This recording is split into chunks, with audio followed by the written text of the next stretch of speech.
Assalamualaikum warahmatullahi wabarakatuh. Perkenalkan, nama saya Dino Azam. Saya di jurusan Ekonomi Syariah kelas A. Video ini dibuat untuk melengkapi tugas UAS ilmu kalam.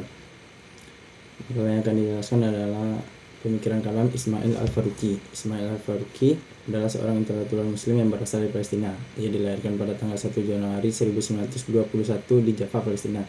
Pendidikan awalnya ditempuh di lembaga pendidikan bernama Collège de Frères di Lebanon dari tahun 1926 sampai 1936. Kemudian ia melanjutkan studinya di sebuah perguruan tinggi di barat, yaitu American University, hingga mencapai gelar sarjana muda pada tahun 1941. Setelah itu dirinya menjadi pegawai pemerintah Palestina yang ketika itu masih di bawah Inggris selama 4 tahun. Setelah itu ia diangkat menjadi gubernur Legilia yang terakhir pada tahun 1941. Provinsi yang dipimpinnya itu berakhir pada tahun 1941. Provinsi yang dipimpinnya itu jatuh kepada Israel. Kemudian ia keadaan tersebut memaksanya pindah ke Amerika Serikat pada tahun 1948. Lanjut kepada pemikiran Ismail Al-Faruqi tentang tauhid dalam pandangan Al-Faruqi.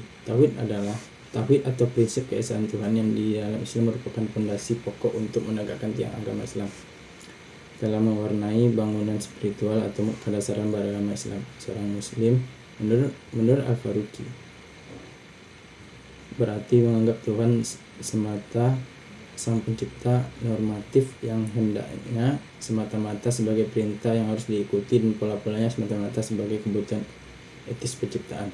Al-Faruqi sendiri menyatakan bahwa tauhid merupakan esensi peradaban Islam, yaitu sebagai prinsip penentu pertama dalam Islam, kebudayaan dan peradabannya. Tauhid menurut Al-Faruqi di samping sebagai inti pengalaman keagamaan dan tepatnya intisari Islam, juga sebagai pandangan dunia. Pengakuan Al-Faruqi terhadap eksistensi Tuhan sebagai kausa prima tampak lebih cenderung kepada pemahaman teologi Muslim daripada filsuf.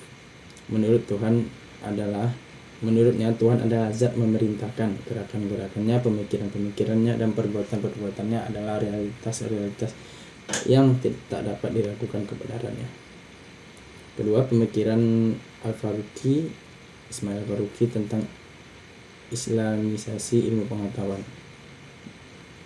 Menurut Al-Faruqi, Islamisasi adalah usaha untuk mendefinisikan kembali, menyusun ulang data, memikirkan kembali argumen, rasionalisasi yang berkaitan dengan data itu, mulai kembali kesimpulan dan tafsiran, memproyeksikan kembali tujuan-tujuan dan melakukan sesuatu sedemikian rupa hingga disiplin-disiplin untuk memperkaya wawasan Islam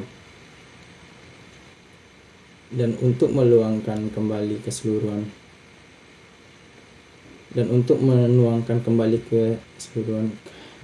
khazanah pengetahuan umat manusia. Menurut wawasan Islam bukanlah tugas yang ringan harus dihadapi oleh intelektual dan pemimpin Islam saat ini. Menurut Al-Faruqi, pengetahuan modern menyebabkan adanya pertentangan wahyu akal dari umat Islam, memisahkan pemikiran dari aksi, serta adanya dualisme kultural dan religius.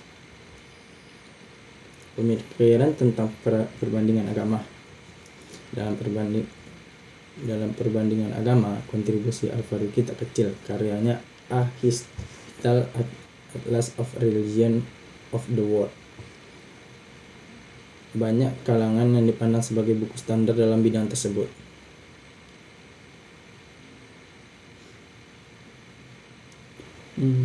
Di samping itu dia juga mengarang buku Islam dan Older Faiths dan Theology of Arabic Faiths.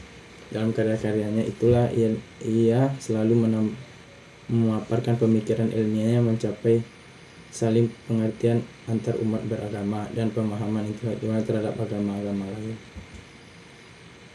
Kedua adalah manusia dan tindakan moral. Pandangan Al-Faruqi tentang manusia dan tindakan moral yaitu suatu pandangan berdasarkan pada pemahaman konsep dan prinsip tauhid. Ia juga mengakui unsur kebebasan dan kemerdekaan merupakan persatuan yang diabesarkan perbedaan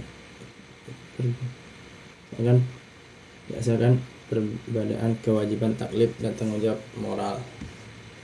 Ia justru menegaskan bahwa kebebasan dan kemerdekaan dirinya merupakan syarat mutlak bagi aktualisasi kehendak Tuhan di panggung sejarah dunia.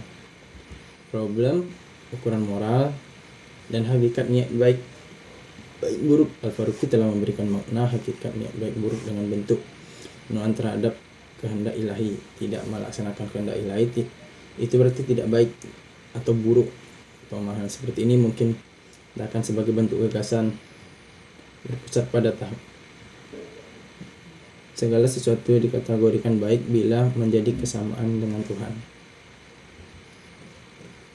Baiklah, itu aja mungkin yang dapat saya sampaikan penjelasan tentang pemikiran kalam Ismail Al-Faruqi. Assalamualaikum warahmatullahi wabarakatuh.